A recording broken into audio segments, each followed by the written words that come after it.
नमस्कार दोस्तों, स्वागत है आप सभी का मेरे channel aspirants for judicial and law exams में।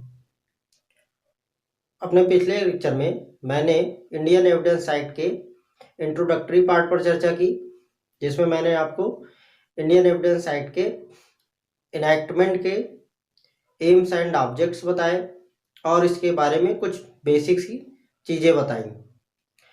आज से हम इंडियन एविडेंस एक्ट के चैप्टर्स और उनके सेक्शंस पर वन बाय वन चर्चा करेंगे।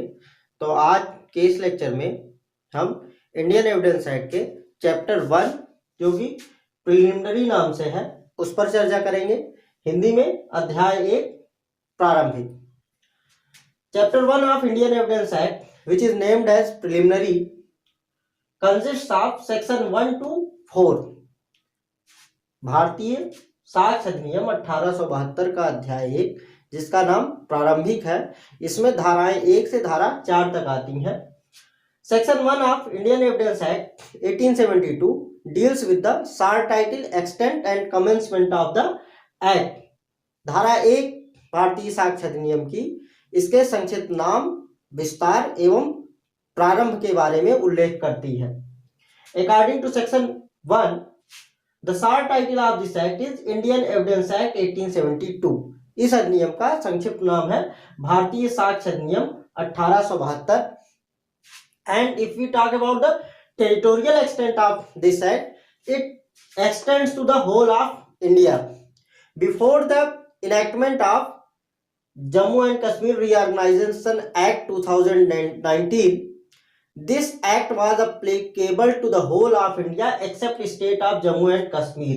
But when the Indian Parliament abolished the special status of Jammu and Kashmir under Article 370, it passed an act named Jammu and Kashmir Reorganization Act 2019, and this act came into force on 31st October 2019, and from that date,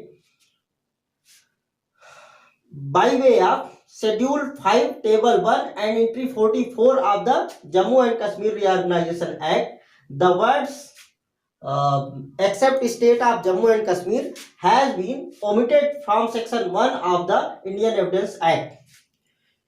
भारतीय संसद द्वारा जब जम्मू कश्मीर के अनुच्छेद 370 के अधीन प्राप्त विशेष दर्जे को समाप्त किया गया, उस समय जम्मू कश्मीर पुनर्गठन अधिनियम 2019 लाया गया, जो कि 31 अक्टूबर 2019 को प्रभावी हुआ। इसकी शेड्यूल 5 की टेबल 1 की एंट्री 44 द्वारा इंडियन एविडेंस एक्ट के सेक्शन 1 में मौजूद except state of Jammu and Kashmir, Jammu Kashmir राज्य के सिवाय शब्दों को निरसित कर दिया गया। तो 31 अक्टूबर 2019 की डेट से ये Indian evidence Act whole of India including Jammu and Kashmir पर भी लागू है। In our previous lecture we have discussed that Indian evidence act 1872 is a lex fori. It means it changes according to the forum, and section 1 deals with the forums on which this act will apply. In this regard, it says it applies to all judicial proceedings in or before any court including court martial. जैसा कि हम जानते हैं, हमने अपने पिछले video में चर्चा की कि इंडियन एविडेंस एक्ट 1872 एक लेक्स फोरी विधि है। तो अब हम देखते हैं किन फोरम्स पर ये अप्लाई होती है। तो सेक्शन 1 कहता है कि ये सभी न्यायिक कार्यवाहियों में, सभी न्यायालयों में या सभी न्यायालयों के समक्ष इंक्लूडिंग कोर्ट मार्शल, सेना न्यायालयों पर भी ये लागू होती है।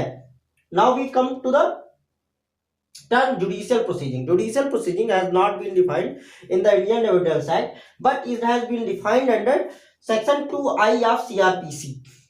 Section 2I of CRPC says any proceeding in the course of which evidence is or may be legally taken on oath.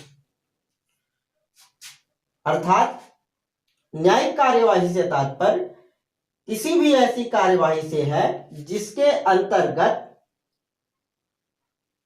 साक्ष्य लिए जाते हैं या लिए जा सकते हैं शपथ पर, मतलब ऐसी कोई कार्यवाही जिसके अंतर्गत शपथ पर साक्ष्य लिए जाते हों या वैध रूप से लिए जा सकते हों, वे सभी कार्यवाहियां जुडिशियल प्रोसीडिंग या न्यायिक कार्यवाही कहलाती हैं। तो इस तरीके से इंडियन एविडेंस एक्ट 1872 उन सभी न्यायिक कार्यवाहियों में जो कि किसी न्यायालय या सेना न्यायालय के अंतर्गत चल रही हो, उन सभी पर अप्लाई होता है। और न्यायिक कार्यवाही से तात्पर्य ऐसी कार्यवाही से है जिसमें कि शपथ पर साक्ष्य लिए जाते हो या लिए जा सकते हो। Next important term under section 1 is court martial. The word court martial means a court consisting of commissioned officers and in some instances enlisted personnel for the trial of members of the armed forces or other within its jurisdiction. It means court martial means a court under which the members of the armed forces are tried. सेना न्यायालय से तात्पर्य ऐसे न्यायालय से है जिसमें कि सेना के कमीशन्ड ऑफिसर्स या उसके पैनल पर इनलिस्टेड कुछ लोग होते हैं, कुछ अधिकारी होते हैं जो कि आर्म फोर्सेस सशस्त्र सेनाओं के अधिकार क्षेत्र के अंतर्गत आने वाले व्यक्तियों का विचारण करती हैं। तो Indian evidence act applies to all courts including court martial, it applies to both ordinary courts and court martials, but it does not apply to court martials convened under the Army Act, Naval Discipline Act, Indian Navy Discipline Act 1934 and Air Force Act। अर्थात भारतीय साक्ष्य अधिनियम 1872 सभी न्यायालयों यहां तक कि सेना न्यायालयों पर भी अप्लाई होता है, परंतु यह army act, naval discipline act, Indian navy act 1934 एवं एयरफोर्स एक्ट के अंतर्गत गठित सेना न्यायालयों पर लागू नहीं होता है। And it does not also apply on affidavits presented to any court और officer and on proceedings before an arbitrator. It means भारतीय साक्ष्य अधिनियम किसी न्यायालय या अधिकारी के समक्ष पेश किए जाने वाले शपथ पत्रों पर भी नहीं अप्लाई होता है, और ये आर्बिट्रेटर्स के सामने जो प्रोसीडिंग्स होती हैं, जो आर्बिट्रेटर्स के सामने जो कार्यवाहियां होती हैं, उन पर भी नहीं लागू होती हैं। अर्थात मध्यस्थों के सामने होने वाली कार्यवाहियों पर ये अप्लाई नहीं होता है।